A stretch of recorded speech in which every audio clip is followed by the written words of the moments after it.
Hello बच्चों, how are you all. As promise nursing aptitude का marathon session आज आपके सामने है। इस सेशन में कुछ मैं न्यू क्वेश्चन लेकर के आई हूं और कुछ जो हमारे प्रीवियस सेशन हो चुके हैं, जो आपने कंप्लीट कर लिए हैं, उसके कुछ क्वेश्चन इंक्लूड किए हैं सो दैट हमको पता चल सके कि हमको कुछ याद भी है या नहीं, या पढ़ के सब भूलते जा रहे हैं। जितने टॉपिक्स मैंने कंप्लीट कराए, ओवरऑल 18 to 21 टॉपिक्स मैंने कंप्लीट कराए हैं और आज इसमें भी 2 टॉपिक कंप्लीट कराऊंगी। तो ओवरऑल 21 टॉपिक्स हमने नर्सिंग एप्टीट्यूड के किए हैं। सबके क्वेश्चन इसमें इंक्लूडेड हैं। 500 से ज्यादा क्वेश्चन हम करने वाले हैं। I hope you all are ready for this.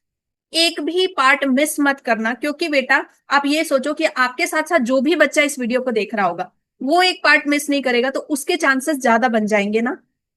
So let's get started without any delay and best of luck for your exam. और अभी सभी कॉपी पेन लेकर के बैठो और देखो कि कितने क्वेश्चन आपके सही हुए हैं। कुछ नया सीखोगे तो उसको तुरंत नोट डाउन कर लेना so that you will not forget. देखें आपकी प्रिपरेशन कैसी चल रही है। तो एमसीक्यू कराने से पहले जैसा कि मैंने बोला कि कुछ नई बातें मैं बताऊंगी, ठीक है। कुछ ह्यूमन फिजियोलॉजी के डिजीज जो आपको आने ही चाहिए, वन लाइन में आपके रिवीजन के लिए मैंने यहां रख दिए। सबसे पहला है कि डायबिटीज मेलिटस। डायबिटीज मेलिटस किससे होता है बेटा? कॉज बाय इंसुलिन डेफिशिएंसी और रेजिस्टेंस। बॉडी में जब इंसुलिन की डेफिशिएंसी हो जाती है तो क्या होता है? Diabetes mellitus. क्या आपको लगता है कि डायबिटीज मीठा खाने से होता है? डायबिटीज मेनली होता है कॉर्टिसोल की वजह से, जिसके बारे में तुमने पढ़ा होगा। और कॉर्टिसोल किस तरह का हार्मोन है, कहां से निकलता है किडनी के, ये जरा बताना। अगर पता है तो बहुत बढ़िया बात है। नाउ डायबिटीज मेलिटस के साथ साथ एक और डायबिटीज होता है, डायबिटीज इंसिपिडस, जिसमें बच्चे बहुत ज्यादा कंफ्यूज होते हैं। इंसिपिडस, इंसिपिडस, ये क्यों नहीं चल रहा आज मेरा? आज क्या दिक्कत हो गई भाई? सुबह से नेट नहीं चल रहा और फिर अभी ये क्या दिक्कत हो रही है? लैग कर रहा है ना video? Diabetes insipidus. Diabetes insipidus बेटा वैसोप्रेसिन की वजह से होता है, एडीएच की वजह से होता है। एडीएच एंटी डायूरेटिक हार्मोन और वैसोप्रेसिन ये क्या काम करता है? बॉडी में वाटर को मेंटेन करके रखता है, एक्स्ट्रा वाटर को लॉस नहीं होने देता है। लेकिन जिस पेशेंट को डायबिटीज इंसिपिडस हो जाता है वो बार बार यूरिनेशन के लिए जाते रहता है, रात भर बार बार, मेनली रात के टाइम पे बार बार उठेगा यूरिन के लिए, तो वो होता है डायबिटीज इंसिपिडस, ठीक है। Don't get confuse. Hypertension, hypertension high blood pressure हो जाता है। हाई ब्लड प्रेशर में कितना आना चाहिए बेटा? सिस्टोल और डायस्टोल कितना होना चाहिए? नॉर्मल जो हमारा ब्लड प्रेशर होता है 120 बाई, ये चल क्यों नहीं रहा भाई? कुछ नहीं बेटा, इस भूतनाथ की कहानी है। ये भूतनाथ जी ये सब कुछ कर रहे हैं।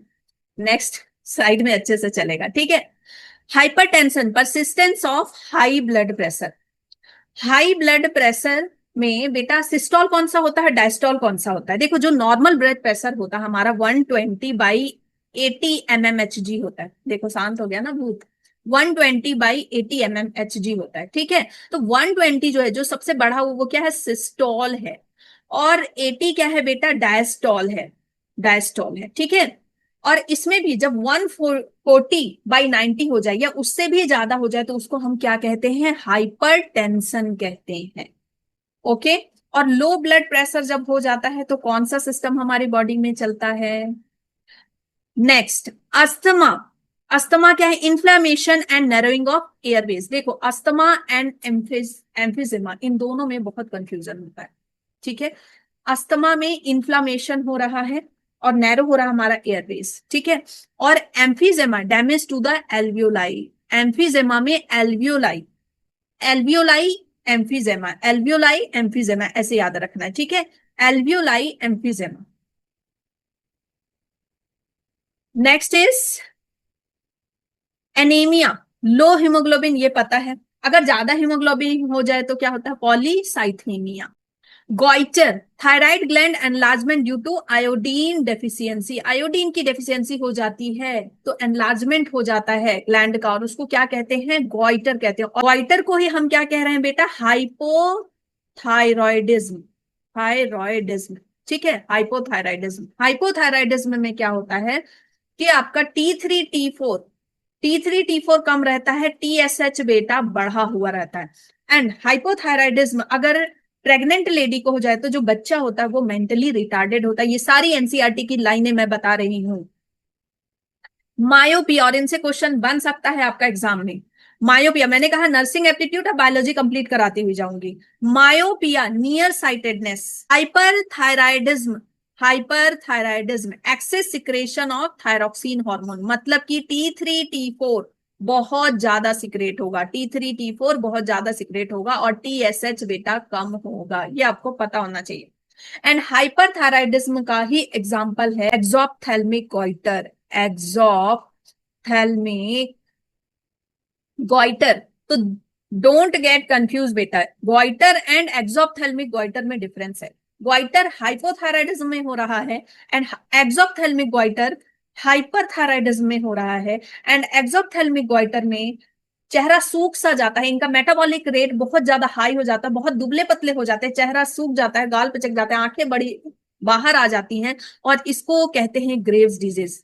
जैसे भूत की तरह इंसान लगता है, मरा हुआ। ठीक है, ग्रेव्स डिजीज भी कहते हैं।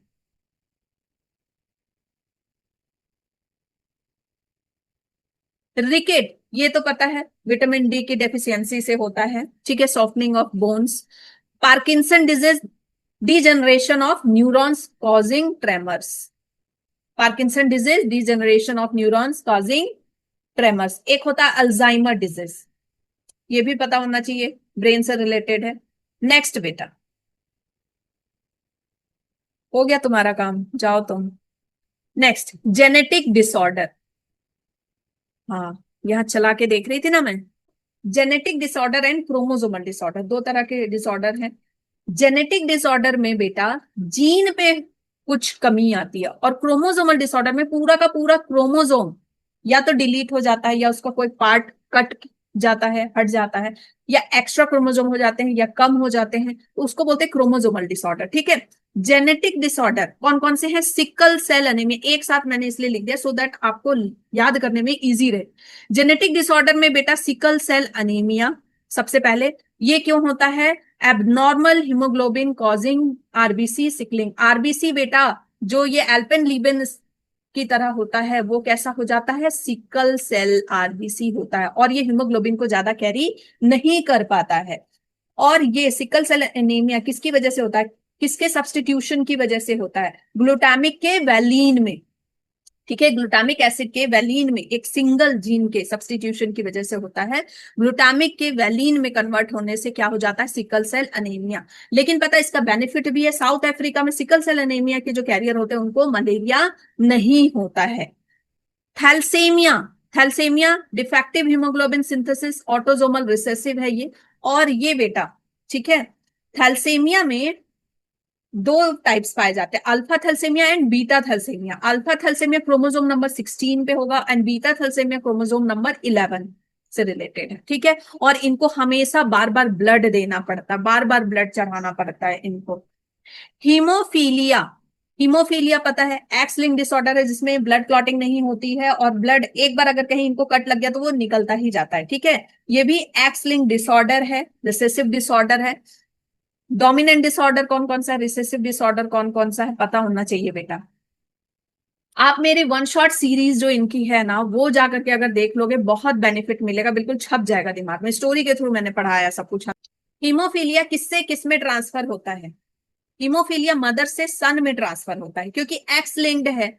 और सन में अगर एक भी एक्स चला गया तो वो क्या हो जाएगा? डिफेक्टिव हो जाएगा, उसका जीन पूरा का पूरा करप्टेड हो जाएगा, और जो सन है वो हीमोफिलिक हो जाएगा। लेकिन फीमेल में हीमोफिलिक होने के लिए दोनों एक्स क्रोमोसोम को डिफेक्टिव होना जरूरी है, क्योंकि उसके पास तो एक है ना, तो फीमेल कैरियर हो सकती है, ज्यादातर फीमेल कैरियर होती है, लेकिन वो बहुत लीस्ट होती है। जब दोनों मदर और फादर दोनों कैरियर होंगे तभी फीमेल डिफेक्टिव होगी। ठीक है, फीमेल को हीमोफीलिया होगा। Albinism, albinism lack of melanin pigment due to tyrosinase enzyme defect. ठीक है, मेलानिन पिगमेंट नहीं बन पाता है। Phenylketonuria, very very important, inability to metabolise phenylalanine. Phenylalanine tyrosine में कन्वर्ट नहीं हो पाता, और टायरोसिन में कन्वर्ट नहीं होने की वजह से थायरोक्सिन हार्मोन नहीं बनता है। यूरी यूरिया में बहुत ज्यादा फिनाइल एलेनिन जाता है, मेंटल रिटार्डेशन होता है, इनका मेलेनिन पिगमेंट अच्छा, बहुत मेलेनिन पिगमेंट बहुत ज्यादा नहीं बनता है, बहुत डिसकलरेशन होती है स्किन की।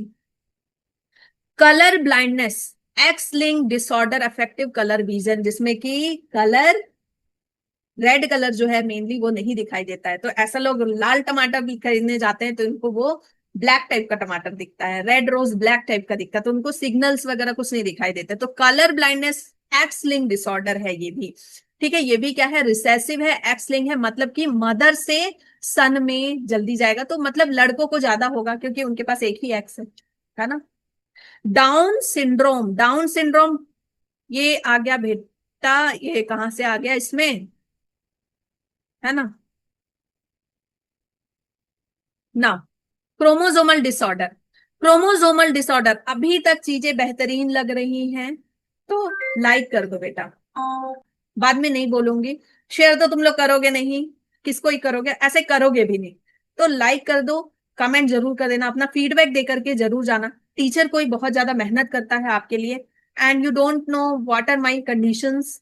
मेरा एक छोटा बेबी है, उसके साथ ये सारी चीजें मैनेज करना, और ऊपर से नेटवर्क का इतना ज्यादा इशू रहा है, फिर छोटा बेबी, और जब घर में छोटा बेबी हो ना तो आपको उसके हिसाब से चलना पड़ता है, रात भर बच्चे सोते नहीं हैं, फिर सुबह सुबह 4:30 बजे उठ करके वीडियो बनाओ, बहुत ज्यादा प्रॉब्लमेटिक होती है सिचुएशन, और वो बार बार उठते हैं, फिर उनके हिसाब से सब कुछ मैनेज करना पड़ता है।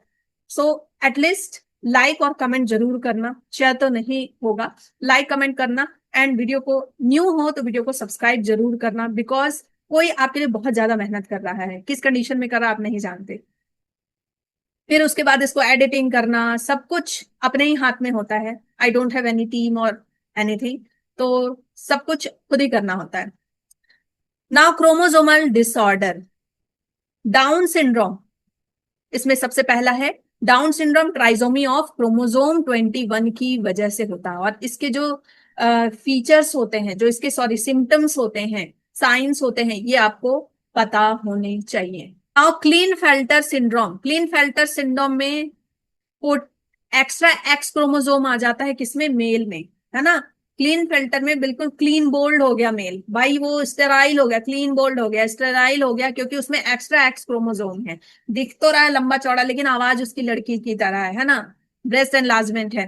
टर्नर सिंड्रोम, ये जो है फीमेल, फीमेल में होता है, एक एक्स कम है तो एक एक्स कम है तो फीमेल वाली कैरेक्टर कम होंगी, ठीक है, स्टेराइल होंगी, ओवरीज डेवलप नहीं होंगी। Edward syndrome, trisomy of chromosome 18, Patau syndrome 13 में होगा, क्राइडो चैट 5 में होगा, कैट लाइक क्राई, ठीक है। फिर जैकॉब वगैरह आपको याद नहीं करना है, और ये भी याद नहीं करना, ठीक है, ये कैसे आ गया, मैंने तो डिलीट कर दिया था।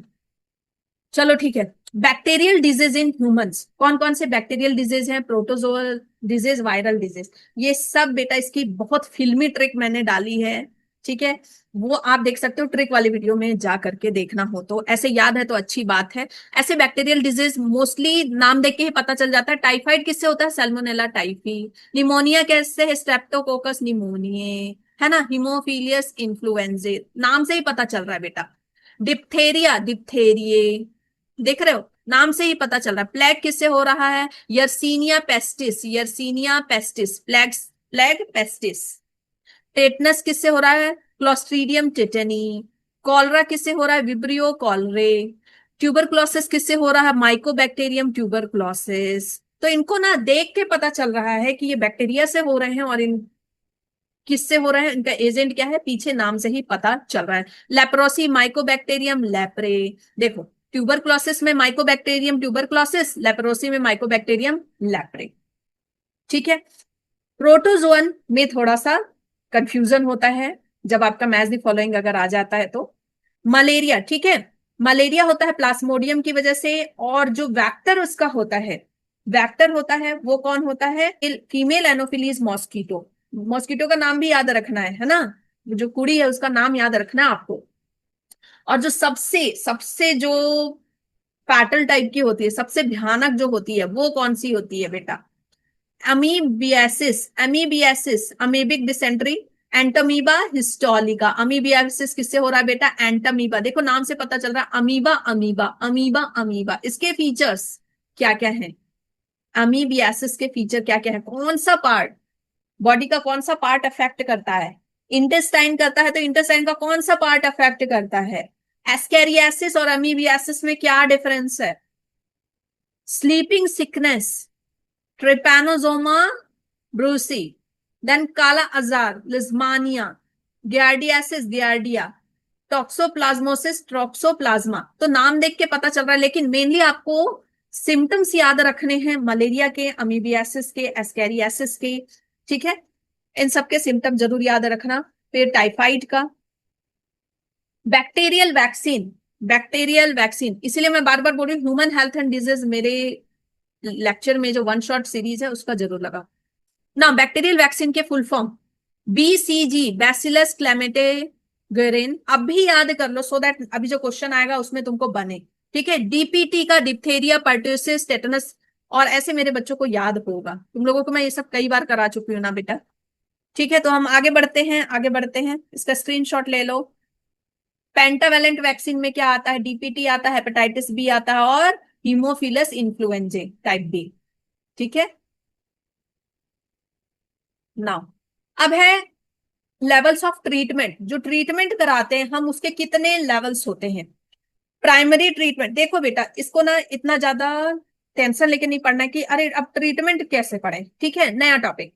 देखो सिंपल सी बात है कि मान लो तुमको सर्दी हुई है या कुछ भी बीमारी हुई है, ठीक है, या कट हुआ है, कुछ भी हुआ है, तो सबसे पहले उसको, या कोई बीमारी फैली हुई है, जॉन्डिस फैला हुआ है, या कोई भी बीमारी फैली हुई है, तो उसके लिए सबसे पहले क्या होगा कि भाई वैक्सीनेशन कराई जाएगी। गवर्नमेंट की तरफ से क्या होगा कि भाई वैक्सीनेशन कराओ, कि वो हो ही ना, है ना। बच्चा जब नया आता है धरती में तो हम वैक्सीनेशन कराते हैं कि इसको बीमारी हो ही ना।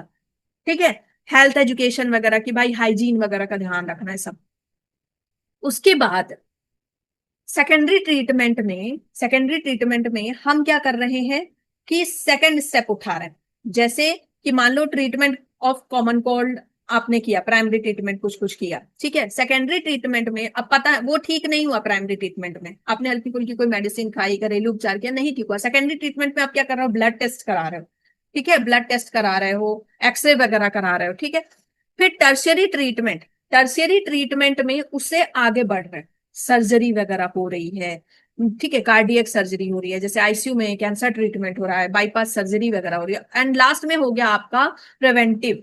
ठीक है, इसके पहले एक और होता है quaternary, primary secondary tertiary quaternary then preventive. ठीक है, फिर इसमें लास्ट में क्या है कि भाई पता चल गया कि ये सब बीमारी वगैरह फैल रही है, तो आगे किसी को ना हो, घर में एक दो को तो हो गई, मान लो मलेरिया हो गया, अब आगे हम क्या कर रहे हैं? कोई प्रोग्राम चला रहे हैं, उसके बारे में अवेयरनेस कर रहे हैं, मच्छरदानी वगैरह लगा रहे हैं, ठीक है, प्रिवेंटिव मेजर ले रहे हैं। नाउ बेटा यहां से आपका मेन एमसीक्यू स्टार्ट होता है। Are you ready? Be ready. पूरा एकदम ध्यान लगा के क्वेश्चन को सुनना, फटाफट आंसर देते जाना, मुझे पता है तुमको सारे आंसर आते हैं।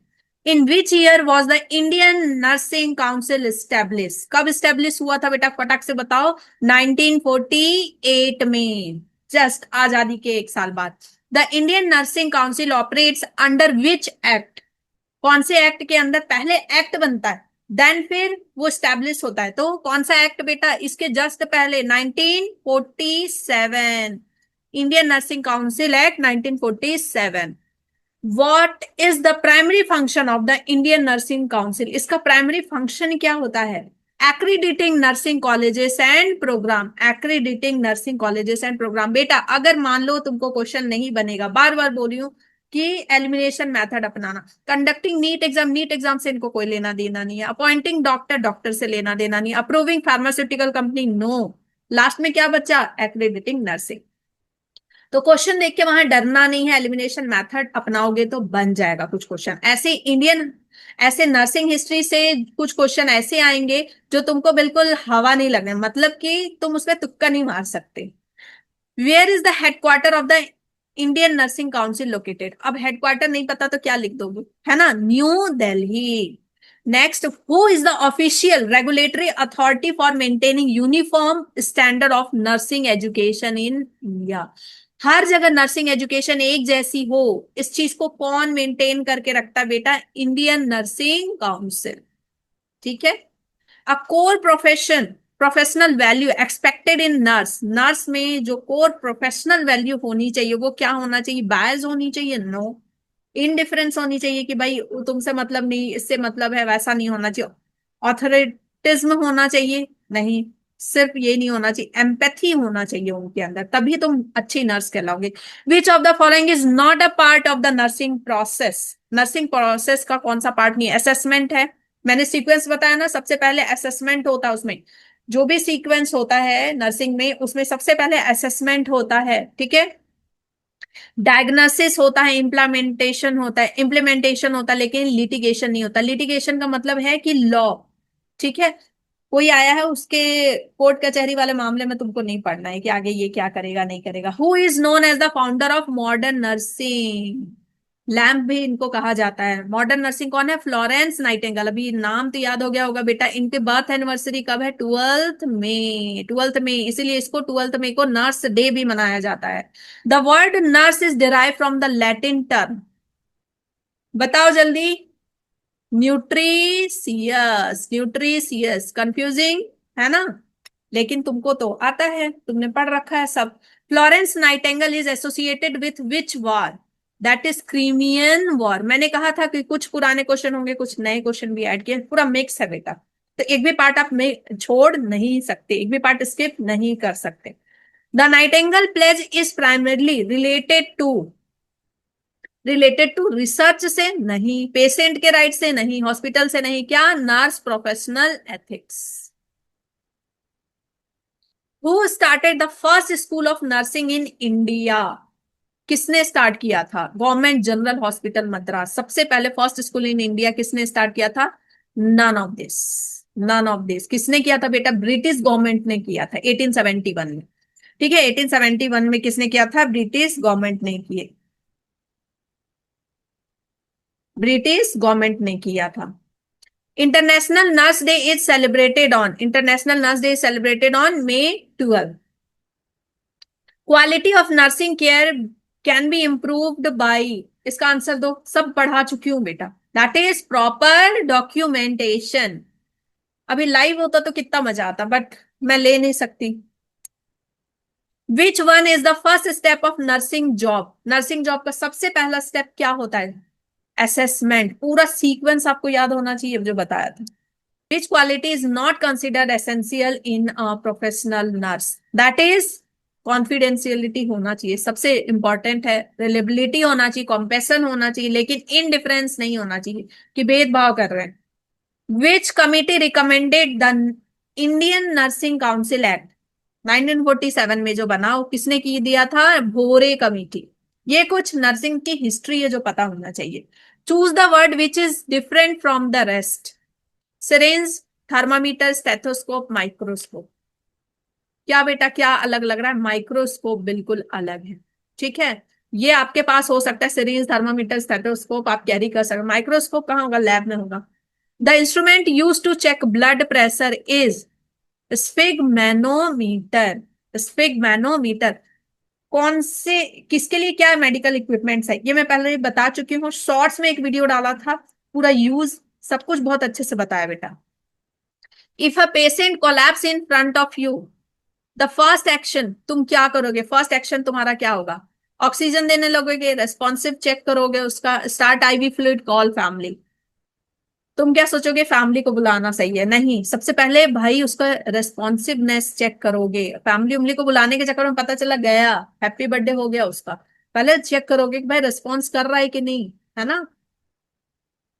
ड्यूरिंग ट्राइज अ रेड टैग इंडिकेट्स, ट्राइज के दौरान, डिजास्टर मैनेजमेंट में बताया था, जब ट्राइज हो तो उसमें रेड टैग क्या बताता है? कि इस बंदे को इमीडिएट केयर चाहिए, इसीलिए रेड टैग दिया जाता है कि भाई यहाँ इस बंदे के पास रेड टैग, मतलब कि इस बंदे को इमीडिएट केयर चाहिए, तुरंत इसको चेक करना है। In a mass casualty the best initial approach is to triage, है ना।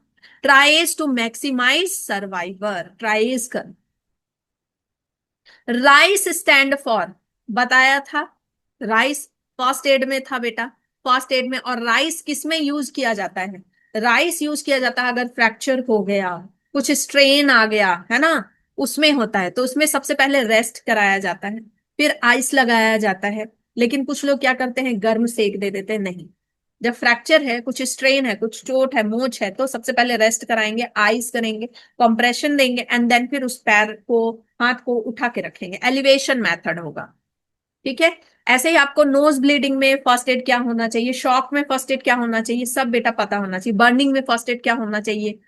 For a conscious choking adult the recommendation manoeuvre is, बताओ क्या होगा।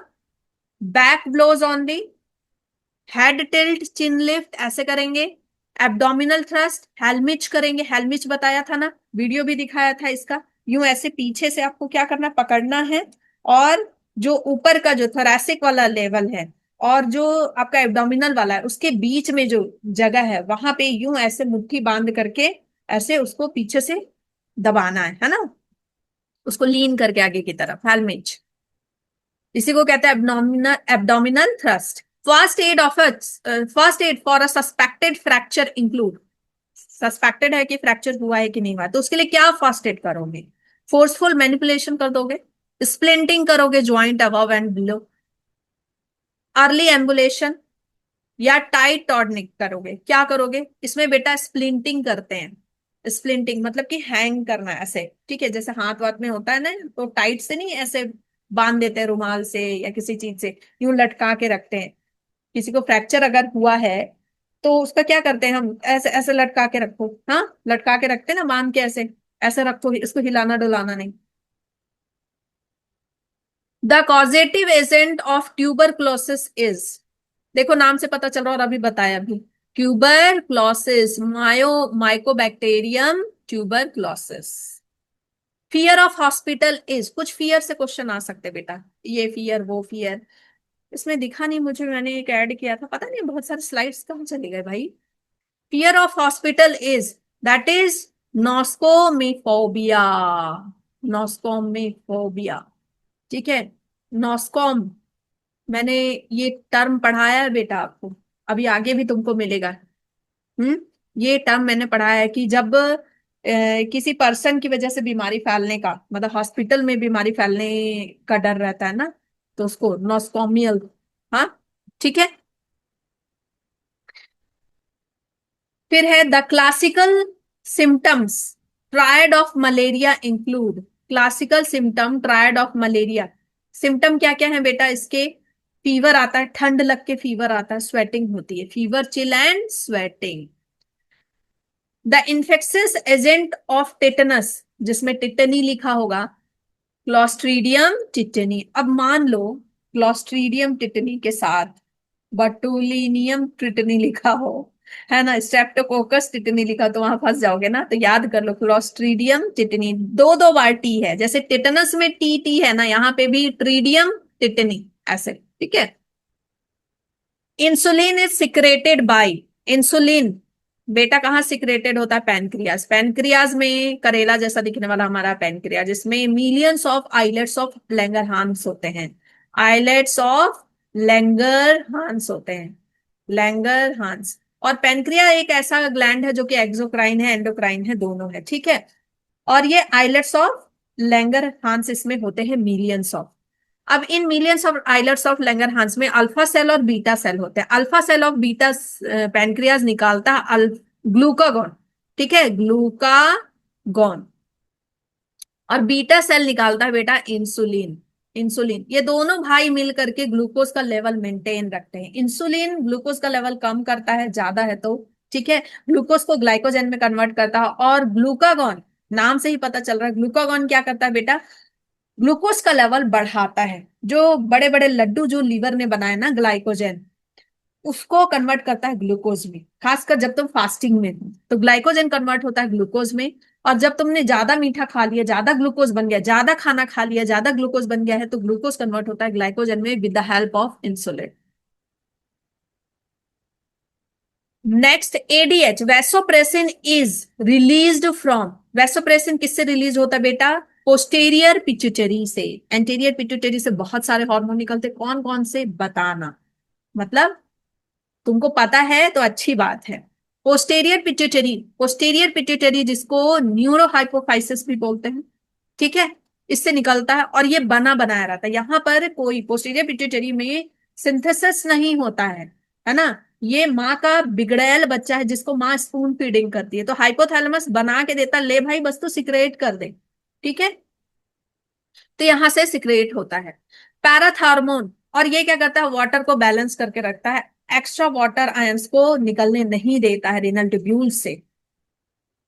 Parathormone regulate calcium phosphate balance. Parathormone और जो थायरोकैल्सिटोनिन होते हैं, they are antagonist to each other. Parathormone क्या करता है बेटा,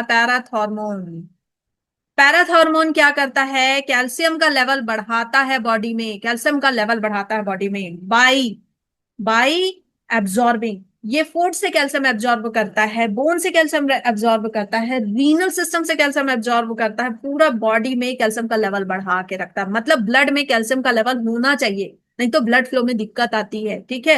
ब्लड में कैल्शियम का लेवल मेंटेन करके रखता है। लेकिन वही थायरोकैल्सिटोनिन, वो क्या करता है, थायरोकैल्सिटोनिन थायराइड से है, निकलता है, ठीक है।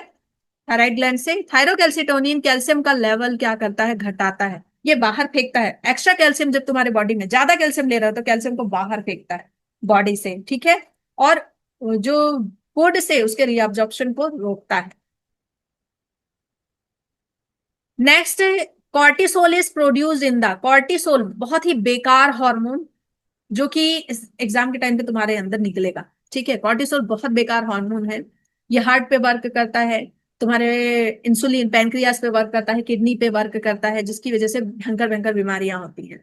कॉर्टिसोल स्ट्रेस हार्मोन इसको कहते हैं, ठीक है। ये किस पार्ट से निकलता है बेटा, एड्रिनल कॉर्टेक्स से निकलता है। किससे निकलता है बेटा, एड्रिनल कॉर्टेक्स से निकलता है कॉर्टिसोल। एड्रिनल ग्लैंड के दो पार्ट है, कॉर्टेक्स हो गया और मेड्यूला हो गया। इसमें जो मेन इंपॉर्टेंट जो क्वेश्चन आता है कि इमरजेंसी हार्मोन कौन कौन से, ठीक है। इमरजेंसी हार्मोन जिसको हम कैटेकोलामाइन बोलते हैं, फाइट एंड फ्लाइट हार्मोन जिसको बोलते हैं, हाँ कैटेकोलामाइन। तो वो हो गया एपिनेफ्रिन, नॉर एपिनेफ्रिन, जिसको हम एड्रिनलिन और नॉर एड्रिनलिन भी कहते हैं। तो सो डोंट गेट कंफ्यूज बेटा। तो हमारा जो कॉर्टेक्स है, ठीक है, कॉर्टेक्स है, इससे कॉर्टिकॉइड्स निकल रहा है, और जो मेड्यूला है इससे कॉर्टिकोलामाइन निकल रहा है, catecholamine. Which hormone maintains the uterine lining during pregnancy. Uterine lining को कौन मेंटेन करता है बेटा, प्रोजेस्टेरॉन। प्रोजेस्टेरॉन कॉर्पस ल्यूटियम से सबसे पहले निकलता है ना। और अगर प्रेगनेंसी रह गई तो 3 महीने तक वही कारभार संभालता है कि भाई मैं संभाल रहा हूं जब तक कि प्लासेंटा आपका बन नहीं जाता अच्छे से, ठीक है। उसके बाद फिर भाई कार्यभार आके संभाल लिया जाता है, प्रोजेस्टेरॉन मेंटेन करके रखता है। अच्छा, प्रोजेस्टेरॉन क्या सिर्फ यही करता है, क्या मेंटेन करके रखता है प्रेगनेंसी को?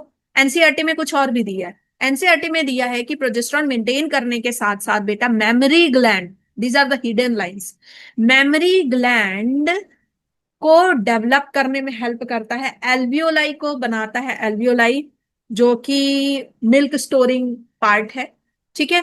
एल्वियोलाई को मेंटेन करने में हेल्प करता है, एंड साथ में मिल्क सिक्रेशन में मदद करता है, मिल्क के सिक्रेशन में मदद करता है बेटा, मिल्क के फॉर्मेशन में नहीं, मिल्क के सिक्रेशन में मदद करता है, ठीक है।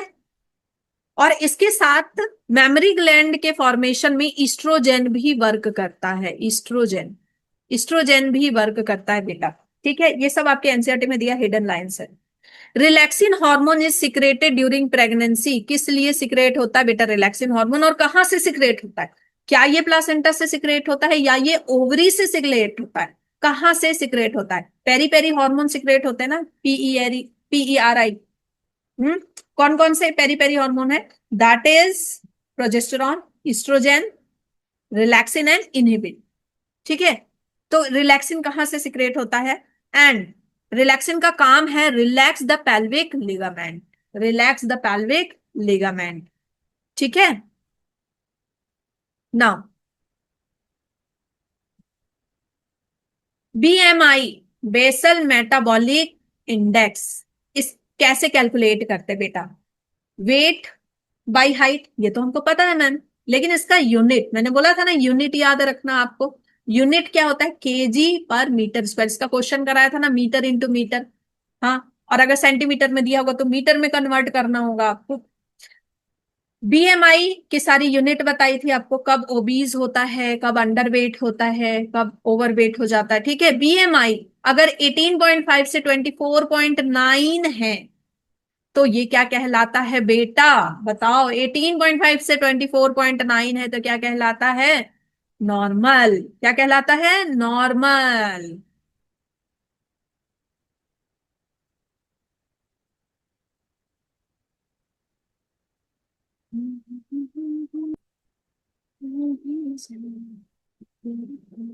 अच्छा, now copper T is an example of N.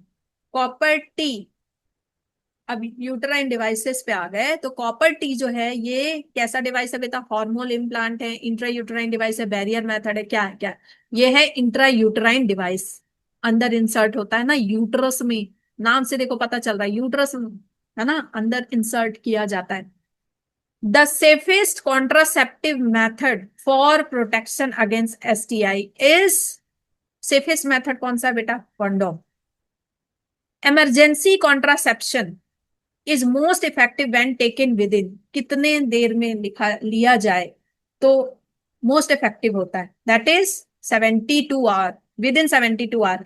और इसमें सहेली से आपको क्वेश्चन आ सकता है। सहेली किस तरह का जो है पिल है? ठीक है, स्टेरॉइडल है, प्रोटीन वाला है, विटामिन वाला है, कैसा पिल है? और याद रखना, जितने भी हार्मोन से बेस्ड होंगे, जितने भी आपके सेक्स हार्मोन से रिलेटेड होंगे, ठीक है, वो सारे स्टेरॉइडल हैं। ठीक है, वो सारे क्या हैं बेटा? स्टेरॉइडल हैं। ये कैसे वर्क करता है? सेफ पीरियड और rhythm method is based on, safe period किस पे डिपेंड करता है बेटा? नाम से पता चल रहा है कौन सा सेफ पीरियड है ना? सेफ पीरियड कौन सा है? दैट इज ओव्यूलेशन टाइमिंग, कि हाँ ये ओव्यूलेशन टाइमिंग बीत चुका है और ये अब सेफ पीरियड है। ठीक है, the hormone responsible for milk production is, milk के प्रोडक्शन में कौन सा हार्मोन इंपॉर्टेंट है? ऑक्सीटोसिन रिलीज में, प्रोजेस्टेरॉन रिलीज में, सिक्रेशन। ठीक है, cortisol stress hormone, prolactin, prolactin produce करता है, P for prolactin, P for produce. अब बोलोगे पी फॉर प्रोजेस्टेरॉन भी तो है ना? प्रोलैक्टिन क्या कर रहा है? लैक्टिन से मतलब दूध, लैक्टिन से मतलब मिल्क। ठीक है, लैक्टोज शुगर होता है ना, तो प्रोलैक्टिन ये प्रोड्यूस कर रहा है क्या? Milk.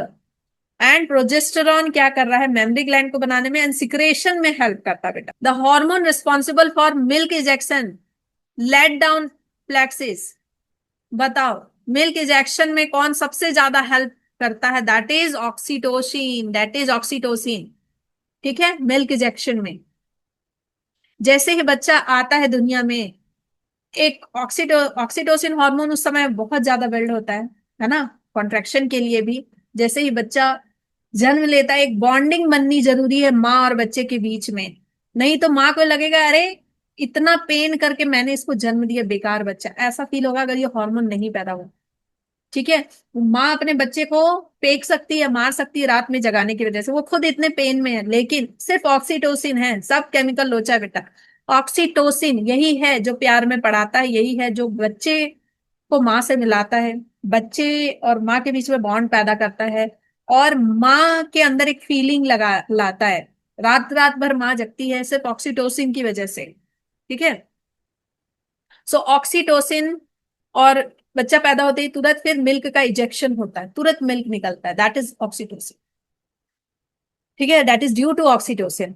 What is the name of the first milk? First milk जो निकलता है उसको क्या कहते हैं? कोलेस्ट्रम। दैट इज थिक होता है येलो कलर का, that is colostrum. Colostrum is rich in which antibody? बहुत जरूरी है कोलेस्ट्रम बच्चे को देना, and that is rich in IgA. And IgA सारे सिक्रेशन में होता है, मिल्क सिक्रेशन में, टीयर्स में, सलाइवा में, ठीक है, वजाइनल सिक्रेशन में, सारे सिक्रेशन में ये प्रेजेंट होता है। Which hormone prevents the release of more eggs during pregnancy? और ज्यादा एग्स ना रिलीज हो जाए, और ज्यादा प्रेगनेंसी ना हो जाए, इसलिए कि कौन रोकता है बेटा? प्रोजेस्टेरॉन रोकता है, कि भाई अब ना प्रेगनेंसी हो गई है, एक लड़की की शादी हो रही है, एक साथ इतनी लड़कियों की शादी का खर्चा ना उठा पाएगा बंदा, ठीक है। तो प्रोजेस्टेरॉन स्टॉप कर देता है उधर। ओके, प्रोजेस्टेरॉन सिग्नल भेजता है, फिर उसके बाद एफएसएच को सिग्नल जाता है कि भाई बंद करो, ठीक है, बंद करो ये सब फालतू के कारनामे। Which hormone softens the cervix during labour? कौन सा हार्मोन? ऑक्सीटोसिन नहीं, प्रोस्टाग्लैंडिन नहीं। कौन सा? रिलैक्सिन। ठीक है, रिलैक्सिन ये सॉफ्ट करने का काम करता है, रिलैक्स करने का काम करता है लिगामेंट्स को भी। ठीक है, तो रिलैक्सिन आपका कहां से निकलता है बेटा? ओवरी एंड प्लासेंटा, दोनों से। ठीक है, प्लासेंटा की क्या क्या फंक्शन है, अम्बिलिकल कॉर्ड, सब कुछ पता होना चाहिए। एंड स्पर्मेटोजेनेसिस में कौन कौन से हार्मोन रिस्पॉन्सिबल होते हैं? एलएच का। एलएच का क्या रोल है मेल में? एलएच का क्या रोल है फीमेल में? फीमेल में एलएच हेल्प करता है, मेल में क्या? एंड्रोजन बनाने में, एंड्रोजेंस बनाना। ठीक है, androgen are group of hormone, androgen mainly testosterone. तो टेस्टोस्टेरॉन और एफएसएच मेल में मिल करके एंड्रोजन बनता है, टेस्टोस्टेरॉन और सॉरी एफएसएच एंड एंड्रोजन मिल करके क्या करते बेटा? स्पर्मेटोजेनेसिस में हेल्प करते हैं। ठीक है, सर्टोली का क्या काम है? स्पर्मिएशन, स्पर्मेटो साइटोजेनेसिस, ये सब क्या होता है, ये पता होना चाहिए। इन सब के ट्रिक मेरे चैनल पे बहुत बढ़िया अवेलेबल है, शॉर्ट्स। एलएच का काम फीमेल में क्या है? ओव्यूलेशन में। ठीक है, ओव्यूलेशन में, एलएच सर्ज में। तो बेटा ये सारी चीजें अच्छे से पता होनी चाहिए। The fetal heart beat can be first using a doppler effect. देखो डॉपलर इफेक्ट, देखो डॉपलर में कब दिखाई, कब होता है, और अल्ट्रासाउंड में कब होता है, ये वेरी करता है। ठीक है, तो 6 to 8 वीक में आपका हो जाता है अल्ट्रासाउंड में, अल्ट्रासाउंड में। ठीक है, एंड 10 to 12 में हो जाता है डॉपलर साउंड। और बेटा आपको लिम्स कब डेवलप होते हैं? लिम्स डेवलप कब होता है बेटा? लिम्स डेवलप कब होता है बच्चे का? फर्स्ट सेमेस्टर के एंड में या सेकंड मंथ के एंड में होता है? बताओ। The hormone mainly responsible for nausea and vomiting in early pregnancy, कौन सा हार्मोन होता है? That is HCG. जब अर्ली प्रेगनेंसी होती है तो एचसीजी, ह्यूमन कॉरियोनिक गोनाडोट्रोपिन। ठीक है, इसी की वजह से पता चलता है प्रेगनेंसी, यूरिन में, यूरिन टेस्ट के थ्रू, ब्लड टेस्ट के थ्रू पता चल जाता है। ठीक है, और नोजिया वॉमिटिंग इसी की वजह से आती है। Which vitamin supplement is most important in early pregnancy to prevent neural tube defect? Neural tube defect से बचने के लिए बेटा फॉलिक एसिड दिया जाता है। जैसे प्रेगनेंसी स्टार्ट होती है तुरंत फॉलिक एसिड दिया जाता है। Which hormone level drop sharply after delivery leading to milk secretion? कौन सा हार्मोन फटाक से स्लो हो जाता है सो दैट कि मिल्क का इजेक्शन हो सके? बताओ। That is estrogen and progesterone. इसकी वजह से ये शार्पली डाउन होते हैं तो प्रोलैक्टिन को मौका मिलता है। ठीक है, प्रोलैक्टिन को मौका मिलता है कि भाई आप अपना काम करो। अगर इस्ट्रोजेन प्रोजेस्टेरॉन मेंटेन रहा बेटा तो दिक्कत है। ये फिर इस्ट्रोजेन क्या कराएगा, बार बार फॉलिकल डेवलपमेंट कराएगा, मेंस्ट्रुअल साइकिल होता रहेगा। ठीक है, now let's start. Rural national rural health mission, NRHM, इसमें अभी बहुत ज्यादा वैकेंसी निकली हुई है ना। लॉन्च कब हुआ था बेटा? इसके आंसर मैंने नहीं मिटाए हैं, मतलब सही बोल रही हूँ कि भाई इतना डाटा नहीं याद रहता है, बहुत कुछ है याद करने को, कंप्लीटली बायोलॉजी, तो ये डाटा नहीं याद रहता है, तो इसलिए मैंने इसका आंसर रहने दिया है। That is 2005। ठीक है, एनआरएचएम कब हुआ था? 2005 में। आशा इन एनआरएचएम स्टैंड फॉर, आशा का फुल फॉर्म क्या है? सारे फुल फॉर्म मैंने बोले थे याद करने को, और एक बच्ची ने बहुत अच्छे से लिख के दिया था कमेंट बॉक्स में। हाँ, आशा क्या है? एक्रेडिटेड सोशल हेल्थ एक्टिविस्ट, याद रखना ये एक्टिविस्ट है। आशा क्या है? एक्टिविस्ट है, तो जहां पे एक्टिविस्ट देखो और सोशल हेल्थ देखो, ठीक है, लेकिन यहां भी एक्टिविस्ट सोशल हेल्थ एक्रेडिटेड है। ठीक है, एक्रेडिटेड। आयुष्मान भारत, पीएमजे, पीएम जय वाज लॉन्च्ड इन सी 2018। ठीक है, प्रधानमंत्री मोदी जी ने करवाया था 2018। NUHM was launched in 2013। NUHM national urban, NR रहेगा तो नेशनल रूरल। ठीक है, नेशनल रूरल, नेशनल अर्बन, याद रहेगा। ये 2013 में, अर्बन वाला 2013 में, और रूरल वाला 2005 में बन गया था। What is correct sequence of hand washing steps recommended in health care setting? बेटा मैंने ये हाइजीन का थोड़ा ज्यादा क्वेश्चन नहीं कराया था ना, मुझे लग रहा है एक आध शायद कराया था, तो मुझे लगा क्या ही कराना है ना, लेकिन एक दो क्वेश्चन मैंने फिर इसमें डाल दिए हैं। हैंड वॉशिंग के स्टेप्स क्या क्या हैं? सबसे पहले हाथ गीला करो, अप्लाई सोप, रब पाम्स एंड फिंगर। ठीक है, अच्छे से हाथ को पूरा पाम फिंगर्स यहाँ यहाँ पे अच्छे से, नेल बेड्स को सबको अच्छे से साफ करना है, रिंस करना है ड्राई हैंड।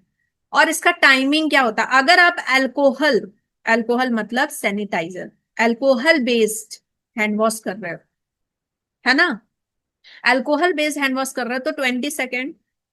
और अगर तुम सोप बेस्ड हैंड वॉश कर रहे हो, सोप बेस्ड अच्छे से साबुन वाबुन से धो रहे हो तो 40 से 60 सेकेंड। ठीक है, ये आपका टाइमिंग होता है। Which type of hygiene is most important to prevent health care associated infection? That is hand hygiene. Most important में बेटा हैंड हाइजीन। जब कोविड हुआ था तो क्या हम दिन भर कपड़े बदलते रहते थे? क्या नहाते रहते थे दिन भर? नहाओ चाहे नहीं नहाओ, हाथ साफ होना चाहिए। What is the correct way to cough or sneeze to maintain respiratory hygiene? क्या सही तरीका है भाई? एल्बो या टिश्यू के पास, सो दैट आप कोई चीज को छुओ भी तो इन्फेक्शन नहीं। ठीक है, एल्बो में या फिर टिश्यू रखना चाहिए। टिश्यू को फेंक दिए, एल्बो में करोगे तो फैलेगा नहीं। विच of the which of these correct temperature for washing hands with water? Correct temperature क्या होना चाहिए? वार्म होना चाहिए। ठीक है, वार्म रनिंग वाटर होना चाहिए, बहुत ज्यादा गर्म नहीं होना चाहिए, बहुत ज्यादा ठंडा नहीं होना चाहिए। वार्म रनिंग क्यों? क्योंकि वार्म से लेदर जल्दी बनता है, सोप का लेदर जल्दी बनता है और बैक्टीरिया भी किल होते हैं, अच्छे से हाथ धोता है। Which of the correct disposal method for infectious waste? बेटा सारे बैग्स के बारे में मैं बता चुकी हूँ, red bag, yellow bag, black bag, white bag, सब बता चुकी हूँ आप लोगों को। कौन सा करेक्ट डिस्पोजल मेथड है इन्फेक्शस वेस्ट के लिए? बताओ। थ्रोइंग इन ओपन डस्टबिन, ये तो कभी मत टिक करके आना। ठीक है, ब्लैक पॉलिथीन भी नहीं, हम अपने घर का कचरा फेंक रहे हैं ना, है ना, ये क्या हो जाएगा बेटा? इन्फेक्शस वेस्ट के लिए आपको येलो रेड बैग्स होना चाहिए as per biomedical waste rule. ठीक है, येलो या रेड बैग्स होना चाहिए। इसके सारे कब कौन सा बैग लगता है सब मैं बता चुकी हूँ, अभी एक एक डिटेल में फिर से घुसेंगे तब तो हो गया। विच part of the body is most frequently missed during hand washing? कौन सा पार्ट मिस हो जाता है हैंड वॉशिंग के टाइम पे? यहाँ ऐसे ऐसे धो लेते हैं, ये वाला पार्ट मिस होता है ना। ठीक है, और नेल्स के अंदर का part, between finger and under the nails. Which of the following is the 5 right of medication administration? बताया था, सही आदमी होना चाहिए, गलत पेशेंट को तुम दवाई नहीं दे दोगे, राइट ड्रग होना चाहिए, राइट डोज होना चाहिए, हाँ राइट रूट होना चाहिए, सही जगह से देना है, सही पेशेंट होना है, राइट टाइम होना चाहिए, इसीलिए डॉक्यूमेंटेशन होता है। और इसमें क्वेश्चन आता है कि प्रॉपर डॉक्यूमेंटेशन क्यों जरूरी है एडमिनिस्ट्रेशन की, मेडिकेशन की, सो दैट पता चले कि हाँ इस बंदे को दवाई पड़ चुका है, कब कब पड़ा है। आपको एक टाइम भी मेंटेन करना पड़ता है ना, कितना पड़ा है, उसका क्या इम्पैक्ट रहा है।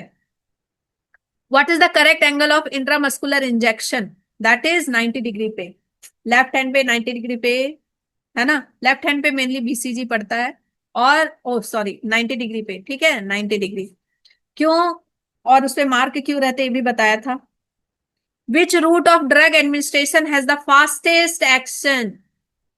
सबसे फास्ट वर्क करता है इंट्रावेनस बेटा, इंट्रावेनस। ठीक है, अगर आपको बहुत भयानक पेन हो रहा है तो इंट्रावेनस इंजेक्शन दिया जाता है।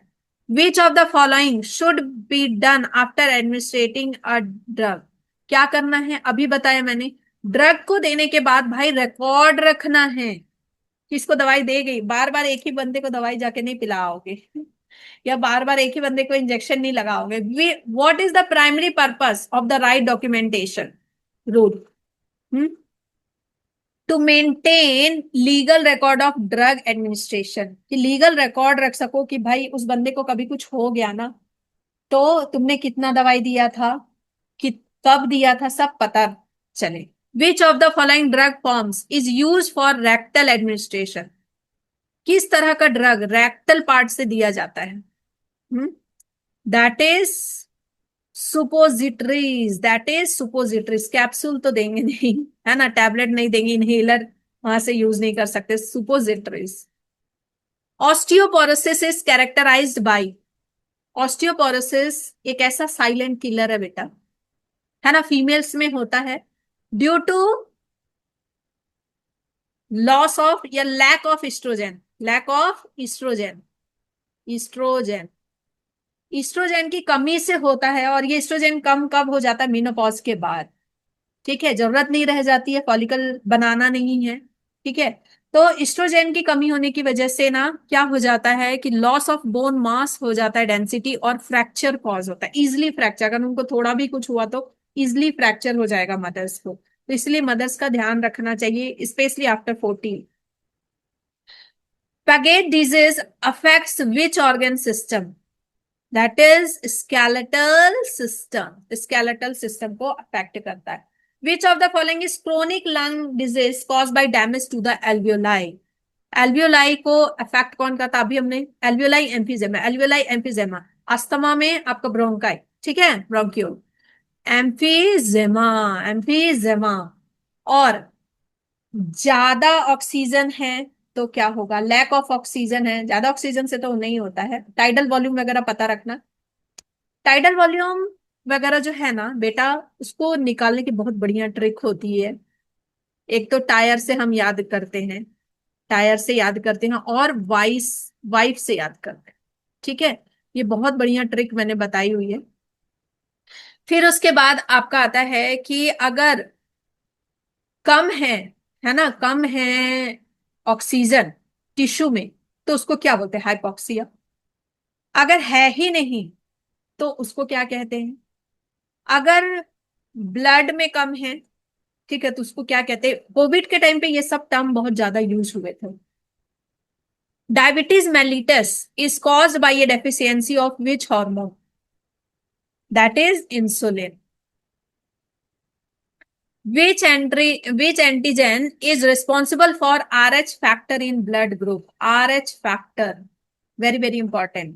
हाँ, डी एंटीजन। कौन सा एंटीजन बेटा? D antigen. हाँ, जो एंटीजन हमारे पास होते हैं ब्लड में, उसके साथ डी एंटीजन भी होता है। अगर ये नहीं प्रेजेंट है तो आरएच नेगेटिव हो जाता है बंदा, अगर प्रेजेंट है तो आरएच पॉजिटिव रहता है बंदा। विच of the following combination is safe for blood transfusion? कौन सा कॉम्बिनेशन सेफ है ब्लड ट्रांसफ्यूजन के लिए?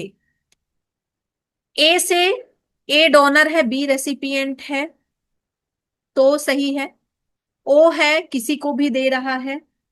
हाँ, अच्छा, यूनिवर्सल, यूनिवर्सल डोनर कौन है? डोनर, यूनिवर्सल डोनर कौन है? ओ ब्लड ग्रुप। ओ में भी कौन? ओ में भी कौन? O negative. और यूनिवर्सल एक्सेप्टर कौन है बेटा? यूनिवर्सल एक्सेप्टर कौन है? A B. ठीक है, यूनिवर्सल एक्सेप्टर कौन है? A B. ठीक है, जो यूनिवर्सल डोनर होता है ना, ये जो है आपका ओ, ठीक है, ये एक्सेप्ट नहीं कर पाता है क्योंकि इसके पास दोनों एंटीबॉडी प्रेजेंट होते हैं, एंटीबॉडीज प्रेजेंट होते हैं, both antibodies, both antibodies present, A and B दोनों प्रेजेंट होते हैं। एंटीजन नहीं होता, ये बिल्कुल टकला होता है। ठीक है, ओ है बिल्कुल टकला है, बिल्कुल साफ सुथरा, कोई एंटीजन नहीं है, इसलिए किसी के भी घर चला जाएगा, कुछ नहीं करेगा। ठीक है, तो ये यूनिवर्सल डोनर होता है। और जो एक्सेप्टर्स होते हैं, यूनिवर्सल जो एक्सेप्टर्स होते हैं, ए बी जो है ना, ये लेना जानते हैं लेकिन ये ना देना नहीं जानते, ये ना सिंग लगा के रखे हैं। कोई जिसको देना होगा बस सिंग लगा के रखे, क्यों? ठीक है, एंटीजन दोनों प्रेजेंट है, ए भी प्रेजेंट है, बी भी, इसीलिए तो ए बी नाम है ना बेटा। ठीक है, तो ए एंटीजन भी प्रेजेंट है, बी भी प्रेजेंट है, लेकिन इसके, ठीक है, और ये कहीं भी जाएंगे तो दे नहीं पाएंगे, और इनके पास एंटीबॉडी नहीं है, एंटीबॉडी नहीं है, नो एंटीबॉडी, कोई एंटीबॉडी नहीं होता है, ठीक है, तो कोई भी आ जाता है तो किसी से भी रिसीव कर लेते हैं, किसी से भी ब्लड रिसीव कर लेते हैं। तो इसमें लिखा है O negative donor to any group, यही मैंने बताया, ठीक है, यूनिवर्सल डोनर होता है, किसी को भी दे सकता है। ए बी पॉजिटिव ओ को दे सकता है, नहीं, बी डोनेट कर सकता है ए को, ठीक है, ए नेगेटिव को नहीं। Which bone disease is commonly called silent thief because, क्यों भैया, फ्रैक्चर, ये अभी मैंने बताया, ऑस्टियोपोरोसिस, ठीक है। Which lung condition is characterise by loss of elasticity of alveoli, alveoli जहां लिखा है ना, इलास्टिसिटी गई, डैमेज हो गया एल्वियोलाई, मतलब एम्पीजेमा। देखो याद होते जा रही है चीजें, है ना, याद होती जा रही है। Which hormonal disorder is cause by excessive secretion of cortisol by the adrenal gland, बहुत ज्यादा कॉर्टिसोल सिक्रेट हो रहा है तो क्या होगा, हाँ, दैट इज कुसिंग सिंड्रोम। एक तो बेटा डायबिटीज भी होता है इससे, ठीक है, लेकिन मेन क्या है, कुसिंग सिंड्रोम, जब एक्सेसिव हो रहा है तो Cushing syndrome. A person with blood group A B negative can safely receive blood from which, A B negative है बेटा तो ये किससे ले सकता है, ए बी पॉजिटिव से तो नहीं ले सकता, ए बी पॉजिटिव वाले सबसे यूनिवर्सल एक्सेप्टर होते हैं, लेकिन ए बी नेगेटिव नहीं ले सकता, रेयरेस्ट होता है ना ये, है ना, ए बी नेगेटिव नहीं ले सकता, तो ए बी नेगेटिव किससे ले सकता है बेटा, ए बी नेगेटिव से ले सकता है, ठीक है, बी नेगेटिव से ले सकता है, ए नेगेटिव से, और ओ नेगेटिव से ले सकता है, ठीक है। सी, ना, हाँ, फियर, लिस्ट ऑफ फियर्स याद कर लेना, फोबिया का मतलब ये होता है फियर, ठीक है, अगोरा का मतलब होता है ओपन, ओपन प्लेस में जो जाता है उससे फियर हो। हीमोफोबिया मतलब फियर ऑफ ब्लड, ब्लड देख के। नॉस्कोमेफोबिया हॉस्पिटल से। माइसोफोबिया जर्म्स एंड डर्ट बहुत लोगों को होता है ना, माइसोफोबिया। जू से मतलब एनिमल, हाइड्रो से मतलब वाटर, एरो से मतलब फ्लाइंग, एक्रो का मतलब होता है हाइट, ठीक है, कार्सिनो मतलब कैंसर, मोनो मतलब कि अलोन, तो नाम से ही पता चल जाएगा बेटा, नाइक्टो मतलब कि नाइट, ठीक है, थाइनेटो याद रखना, थाइनेटो मतलब डेथ, जेनो, जेनो मतलब डिफरेंट, स्ट्रेंजर, ठीक है, ट्रिपैनो, ट्रिपैनो मतलब कि नीडल से, ठीक है, नीडल इंजेक्शन, तो याद तो हो गया। Now the primary duty of nurse is, ये सबके आंसर कहां से आ गए भाई, सब डिलीट किया था तो आंसर, अच्छा कुछ के आंसर दिए कुछ के नहीं दिए, चलो ठीक है, जो दिए हैं दिए हैं, है ना। The primary duty of nurse is, क्या करना है बेटा, डायग्नोस करना है डिजीज, नहीं, उनका काम नहीं है, legal advice no, promote health and provide care. Confidentially in nurse means कि भाई आप पर पेशेंट के इंफॉर्मेशन को प्राइवेट रखेंगे, जग जाहिर नहीं करेंगे। Which of the following is the key ethical principle in nursing, that is autonomy, profit तुमको बनाना नहीं है, नेग्लिजेंस करना नहीं है, डिसरिस्पेक्ट करना नहीं है, ठीक है। The nurse act as a communicator when she listen and explain information to the patient. एक अच्छी नर्स बनने के लिए तुमको एक अच्छा लिसनर बनना पड़ेगा। विच vaccine is given at birth, birth के टाइम पे कौन सा वैक्सीन, बीसीजी, इसका फुल फॉर्म ओपीवी, अब जान दे ओपीवी की जगह ज्यादातर आईपीवी दिया जाता है और ये ज्यादा इफेक्टिव होता है। डीपीटी, ठीक है, डीपीटी का फुल फॉर्म सब पता होना चाहिए बेटा। बीसीजी दिया जाता, वही लेफ्ट हैंड में बीसीजी का टीका जन्म होते ही लेफ्ट हैंड में। What is the route of administration of BCG vaccine, which vaccine is given by oral route, OPV, oral polio vaccine. BCG vaccine protects against which disease, BCG बेटा tuberculosis से बचाता है। Which vaccine is not a part of pentavalent, pentavalent में कौन कौन से होते हैं बेटा, diphtheria, tetanus, pertussis, whooping cough जिसको बोलते हैं, हेपेटाइटिस बी, है ना, अभी हमने देखा। मीजल्स नहीं होता। Which part at which age is the first dose of MR vaccine, मतलब मीजल्स रूबेला, ठीक है, कब दिया जाता है? ये 6 मंथ टू 10 मंथ के बीच में दिया जाता है, कभी भी तो 9 मंथ, ठीक है। What is the minimum gap between two doses of hepatitis? 1 month का गैप होना चाहिए, हेपेटाइटिस के बीच में 1 मंथ का गैप होना चाहिए। What is the site of DPT injection? DPT injection का जो साइट होता है थाइज में दिया जाता है, जिसको हम एंटेरोलैटरल कहते हैं, एंटेरोलैटरल साइट, पीछे साइड में, थाइज में पीछे पलट के बच्चे को नहीं दिया जाएगा, आगे के तरफ, एंटेरोलैटरल।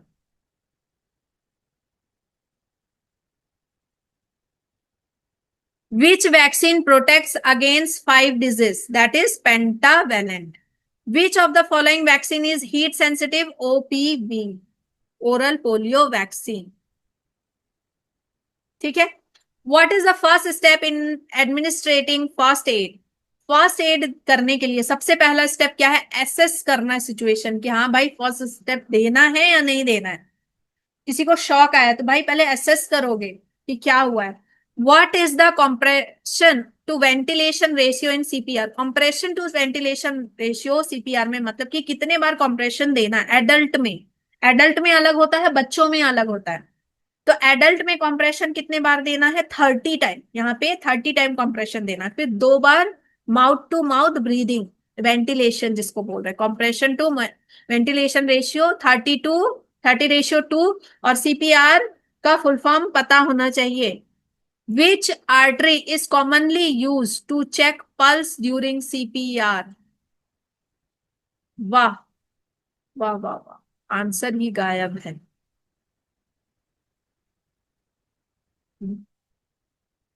What is the correct treatment for a nose bleed? Nose bleed के लिए करेक्ट ट्रीटमेंट क्या है? Sit up and lean forward. Golden hour refers to, golden hour किसको बोलते हैं बेटा? First 1 hour after the trauma.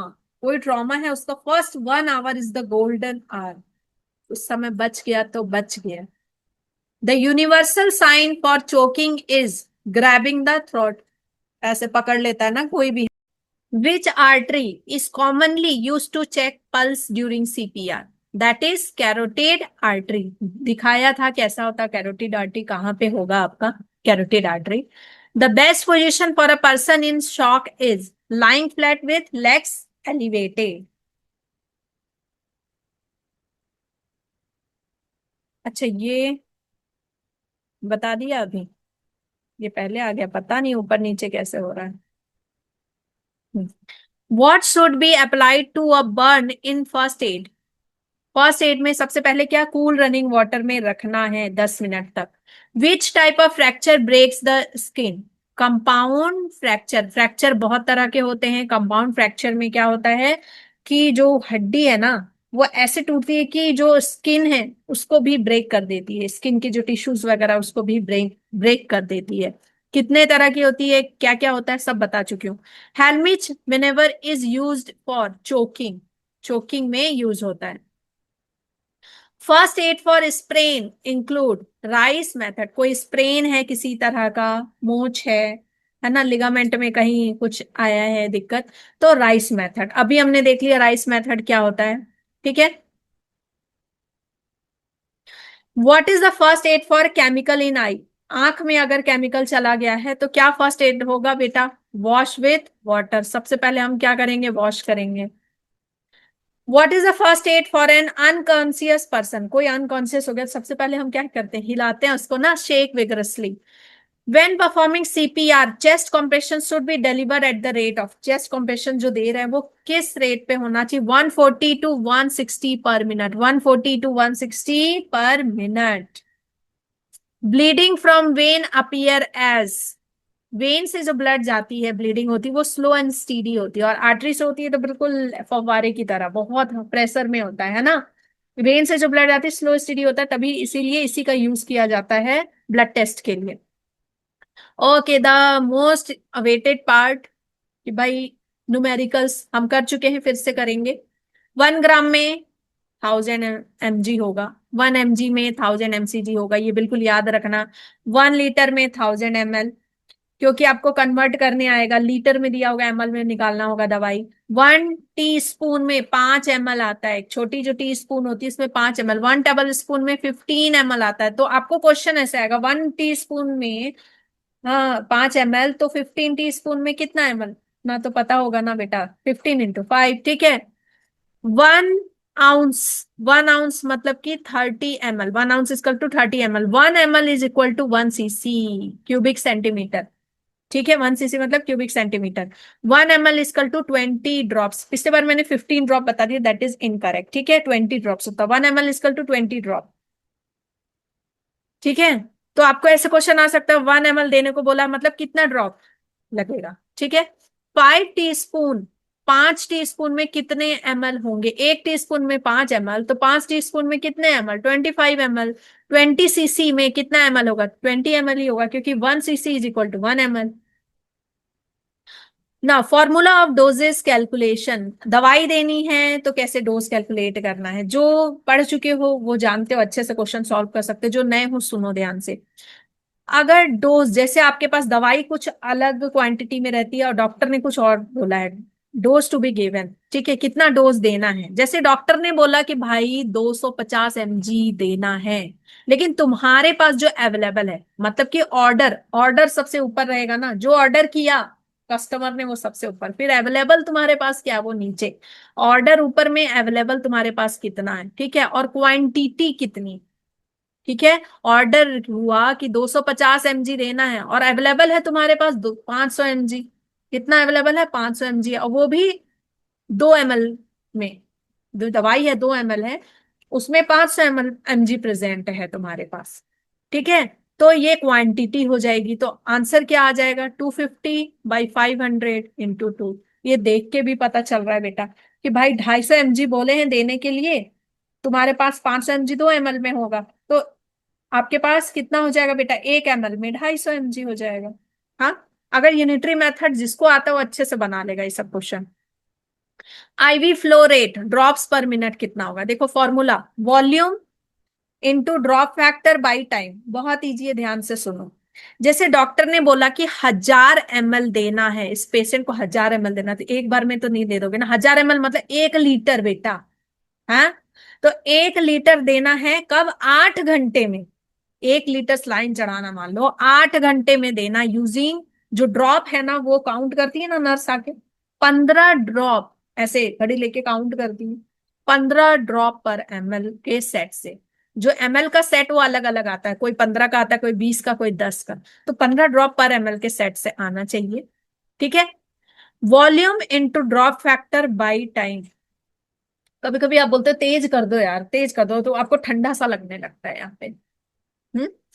सो आपका क्या आ जाएगा कि कितना वॉल्यूम देना है, ठीक है। ड्रॉप फैक्टर क्या है आपका, मतलब कि कितने का सेट है, 15 वाला सेट है, इनटू टाइम, 1000 ml देना है। ड्रॉप फैक्टर बेटा आपका कितना है, 15 वाला सेट है, 10 वाला हो सकता है, 20 वाला हो सकता है, इनटू टाइम। टाइम यहाँ पर 8 घंटा दिया, लेकिन टाइम किस में होना चाहिए, हमेशा मिनट में, तो हम क्या करेंगे, 8 × 60, क्या कर देंगे बेटा, 8 × 60 कर देंगे, है ना। अरे यार मैं उल्टा क्यों लिख रही हूँ, दिमाग खराब हो रखा है।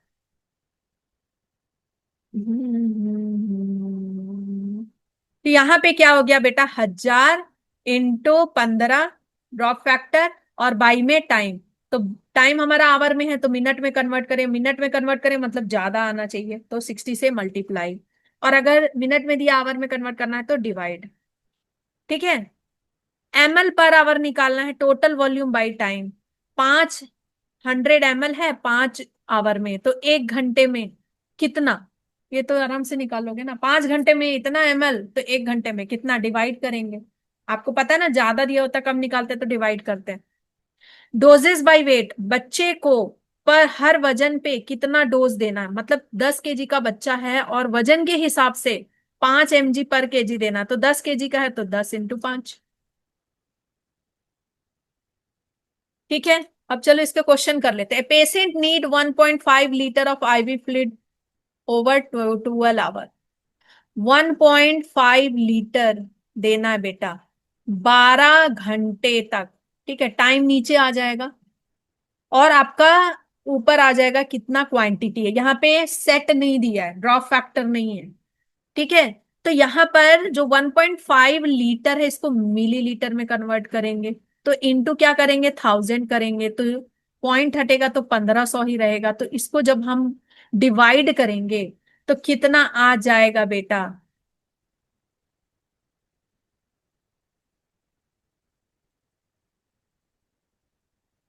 है ना, 125 ml पर आ रहेगा। इसका मैं कलर चेंज कर लेती हूँ।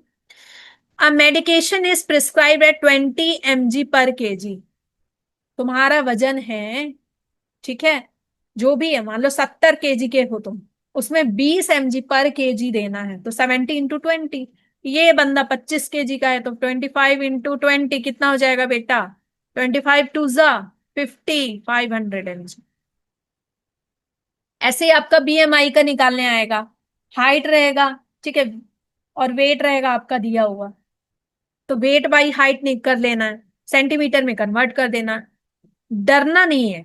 The doctor order 500 ml, 500 ml बोला, ठीक है, 4 घंटे पे, और यहाँ पे फैक्टर दिया हुआ है 20, 20। और ये क्या दिया है? मिनट में निकालना बेटा, 4 घंटे दिया, × 60 कर देंगे। ठीक है, तो इसका क्या आंसर आ जाएगा बेटा? ठीक है, इसका आंसर आ जाएगा, कटक पिटिक कटक पिटिक,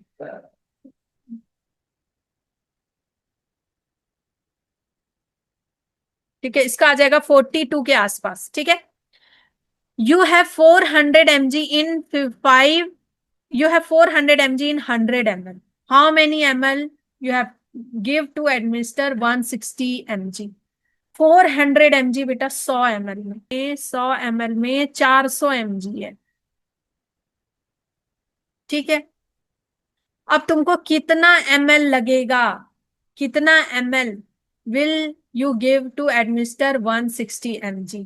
यूनिटरी मेथड लगा लो आराम से, कमेंट में निकाल के बताना कि कितना आया इसका आंसर। बहुत इजी है, बहुत इजी है। सबसे पहले उसका एमएल निकालोगे 1 ml में, ठीक है, उसके बाद बेटा बहुत आराम से बन जाएगा ना। अब नेशनल हेल्थ प्रोग्राम के कुछ क्वेश्चन करते हैं, फटाफट भागते हैं बेटा। विच programme focus on prevention and control of cancer, diabetes, cardiovascular disease and stroke in India?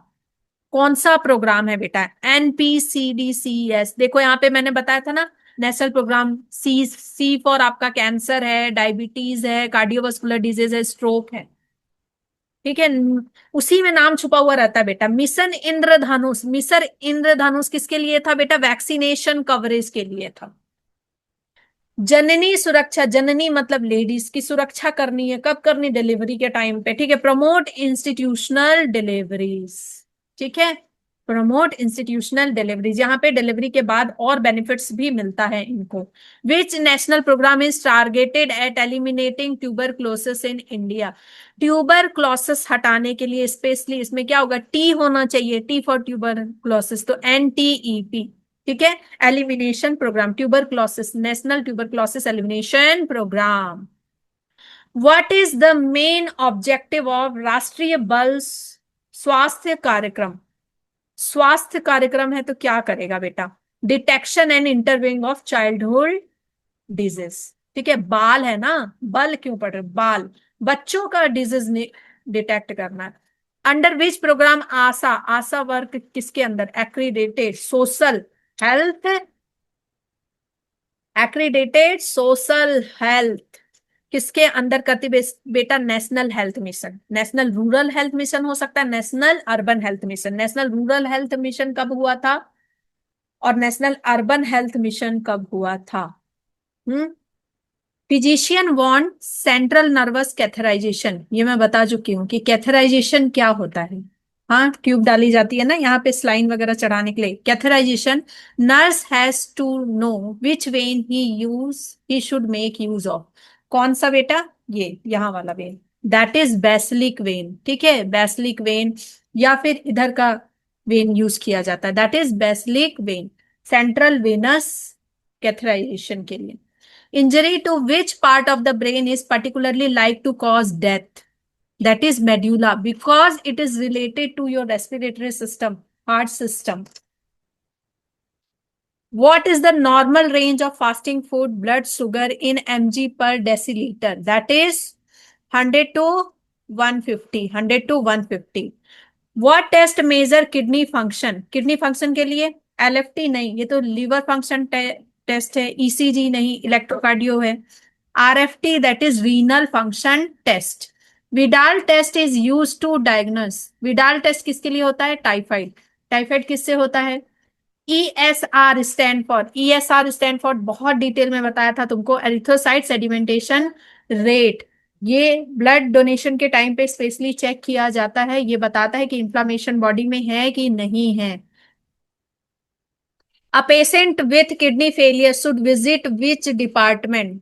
वो किडनी फेलियर है तो नेफ्रोलॉजी डिपार्टमेंट। न्यूरोलॉजी नेफ्रोलॉजी में गलत मत करना। Which department is responsible for conducting X-rays and CT scan? That is radiology. Oncology किसके लिए? Cancer है। कार्डियोलॉजी हार्ट से रिलेटेड, पैथोलॉजी लैब डिजीज, ठीक है। Malaria is diagnosed by which test? That is peripheral blood smear. इसमें क्या क्या होता है, कैसे होता है, सब बताया बेटा।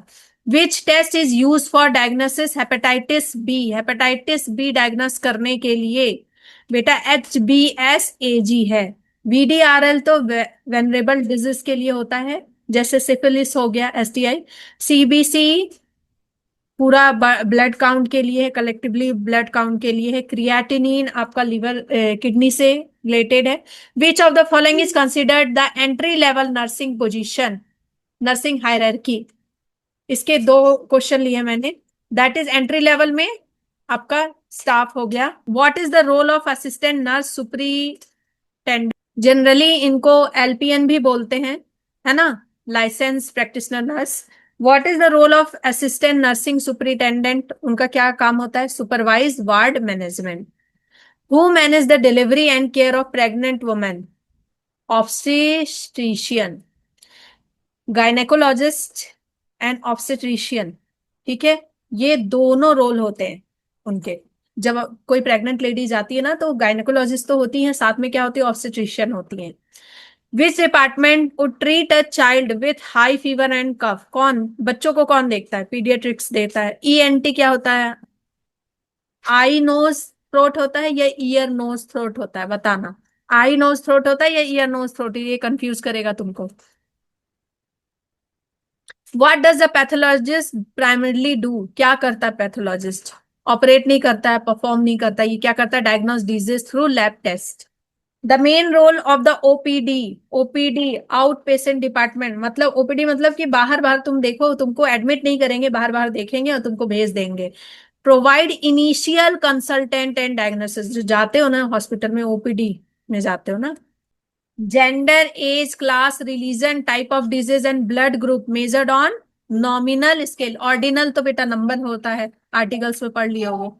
अ patient who has undergone gastrectomy, गैस्ट्रेक का मतलब हो गया स्टमक ही हटा देना, टॉमी मतलब removal, is likely to develop deficiency of, क्या हो जाता है? विटामिन B12 की डेफिशिएंसी हो जाएगी, आयरन की डेफिशिएंसी हो जाएगी, क्योंकि यहीं पे ये क्या होता है? HCl से एब्जॉर्ब होता है, ठीक है, ब्रेक डाउन होता है। बेटा अब ये सारे जितने क्वेश्चंस हैं, ठीक है, ये सारे क्वेश्चंस जो हैं, ये आधे क्वेश्चन मैं आप लोगों को करवा चुकी हूँ। ये सारे क्वेश्चन का स्क्रीनशॉट ले लो, प्रैक्टिस कर लो, क्योंकि बहुत टाइम हो चुका है और इतना समय मैं अभी दे नहीं सकती, ठीक है। और ये सारे क्वेश्चन मैं करवा भी चुकी हूँ आप लोगों के, वही क्वेश्चन है जो मैं करवा चुकी हूँ, ठीक है। तो एक ही क्वेश्चन को बार बार करना कोई मतलब नहीं है, जो न्यू थे मैंने करवा दिए हैं, ठीक है। So best of luck for your exam. ये सारे क्वेश्चन आप लोग कर लेना, ओके। सारे क्वेश्चन कर लेना, इसमें से जो इंपॉर्टेंट इंपॉर्टेंट थे सब मैंने यहाँ इंक्लूड कर दिए, सो दैट कि आप कुछ मिस ना करो, ठीक है। चलो, best of luck for your exam.